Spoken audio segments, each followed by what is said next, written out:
Watch this video for a perfect example of why I'm trending for speaking up in Frisco. I want to begin by thanking all of you for building this fantastic city of Frisco, which I've probably called home for the last 4 years. My request tonight is actually very simple, much simpler than some requests about rotting your souls in hell or something like that. It's very, very simple. My request is just about a process, not policy. I would like the city to consider a system that allows only verified Frisco residents to speak at these meetings. That's Mark Placiano, someone I hope to meet one day in person, an activist when it comes to H-1Bs and the scam of legal immigration, particularly in Texas and in Frisco, Texas. And it was likely those types of comments that led to the mayor at this city council meeting to say this. So council did have a work session prior to this meeting where we discussed our citizen input procedures, and we've received a lot of citizen feedback, over the last weeks. And so council's going to be looking at these procedures, in the future as far as timing and citizen priority and other measures that council want to look at. So just be aware that we'll be talking about that over the next couple of meetings and probably implementing some changes here in the next couple of months. And I believe it was likely in response to those types of comments that Mark Placiano, who was given the privilege of speaking last, to say this. I see we're back to making me go last, and I am flattered. So dang Frisco, y'all had an elementary teacher arrested today for invasive video recording. Add that to Carmelo Anthony stabbing Austin Metcalf and the Indian takeover, and this is a Frisco that no Texan recognizes. And I'm not surprised to hear you're looking into changing the citizen input process in these meetings, because that's exactly what a tyrant would do when they're afraid of free speech. I've been saying for almost 1 year now here in the city council that Frisco is turning into California, and I continue to be proven right. While you guys all deflect the H-1B issue to the federal government and call me racist, your residents are learning about your tyranny. You guys are acting exactly like woke, corrupt Democrat politicians from California. You can call me racist all you want. I'd rather be called a racist than a tyrant, because one is based on feelings and the other is based on a fact. You are violating your oath to the Texas and United States Constitution. Mayor Cheney, I started a petition to demand an independent third-party ethics review into you and your real estate business. As of today, it has 360 signatures and climbing. Frisco City Council, I'm looking at all of you right now and asking for you to open up this ethics review. If you choose not to open up this review, then it is obvious you're helping Mayor Cheney cover up his conflicts of interest with his real estate business. And if that's the case, then all of you should resign, because none of you will be transparent as an elected official. You should also be reaching out to federal and state agencies to ask for help with investigating H-1B in Frisco. You would do the same if you had a natural disaster here and you needed to reach out to FEMA. The residents of Frisco elected you to represent them, and part of your job is listening to their concerns and acting on it. You are the people in the position to engage those state and federal resources. I will keep coming back to every meeting demanding this until there is an investigation. John Keating, why did Frisco 380 Partners donate $100,000 to you between November and December? What do you give Ronald Pfefferman in return? Let me guess, preferential treatment for real estate builds in Frisco? Frisco's corruption is absolutely out of control. Frisco has a good old boys club, and you guys just think you're untouchable. You sell out the city you run to benefit millionaires, billionaires, and corporations, while the average Frisco resident gets wrecked with a declining economy, layoffs, and an Indian takeover, which is probably why most Texas conservative news sources won't report on this grassroots movement in Frisco. I'm willing to bet those same people y'all are helping make money are the same people funding those news sources, and they're helping to protect you and their business interests. All of you have referred to me as an outside agitator because I don't live in Frisco, but all of you know why I'm here in Frisco, because I'm a T-Mobile whistleblower. Why is it okay for you to accept donations from people outside of Frisco, but you have a problem with me speaking up here? I'm using my First Amendment right, protected under the Texas Open Meetings Act, to ask questions. You should be supporting my right to do that, but you don't, because my free speech is threatening to you and your tyranny. I told y'all last year when you disrespected me by turning the camera to my back that I would keep coming back to every meeting speaking up. Now look at what I've done. I have the city of Frisco trending online because of the Indian takeover that also has a lot of red flags with H-1B visas. And there's multiple people now coming here to speak up about the issues in your city. As the saying goes, don't mess with Texas. You guys mess with the wrong Texan, because I won't give up fighting for what's right. And the best part about this is you all can thank T-Mobile for it. I never would be exposing Frisco if T-Mobile didn't violate my constitutional rights in this city. I'll be back on March 3rd, and I hope you'll have opened up an ethics review into Mayor Cheney and engaged state and federal agencies by then. See you March 3rd. Yeah, I didn't notice until he mentioned it that they do have the camera at his back this time. He doesn't mention in this video, but in a different one, The makeup of Frisco, Texas now is 1/3 Asian. The population in Frisco is roughly 200,000. I ask you, can you name a city outside of the U.S.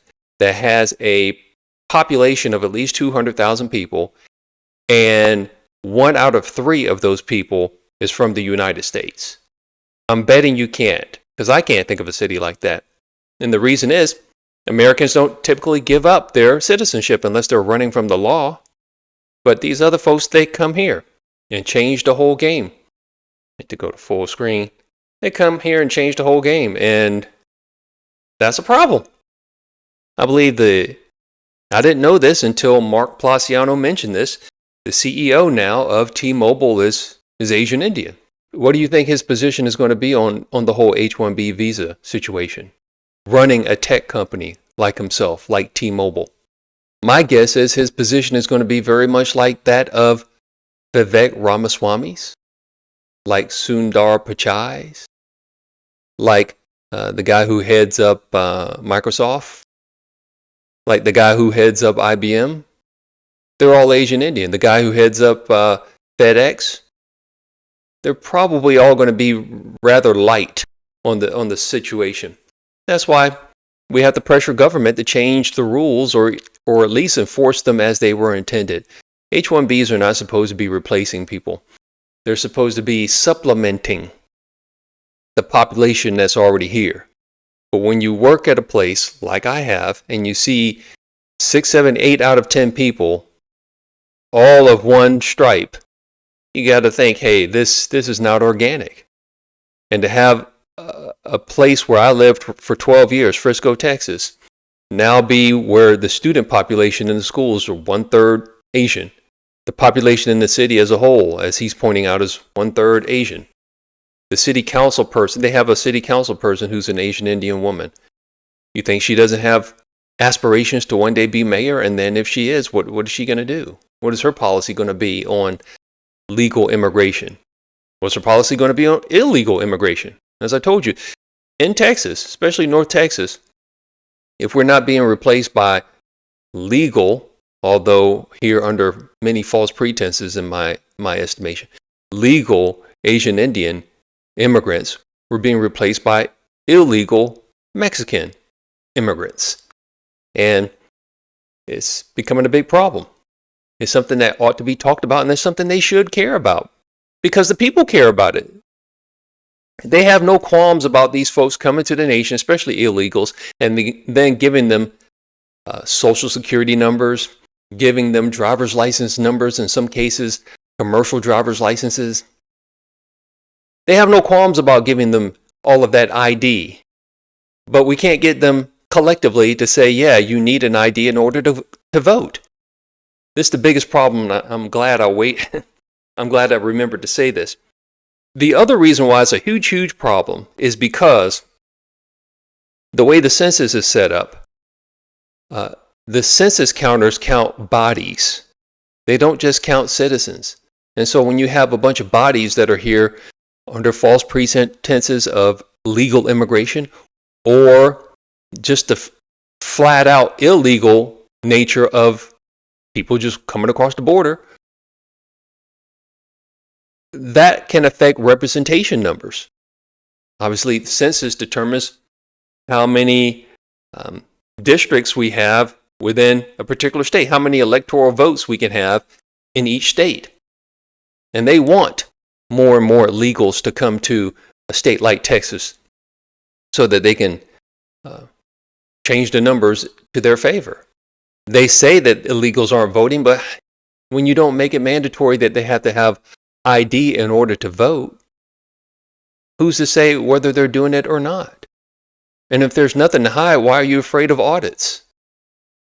Why are you afraid of making sure that when you certify something, you're not certifying a fraudulent election? But folks don't care about that. At least our representatives don't. It's I hear what an 85-15 issue where 85% of Americans want the SAVE Act to pass, but we can't get 85% of our representatives in the House or the Congress at the federal level to represent what it is that we want. So we're not being represented, we're being ruled.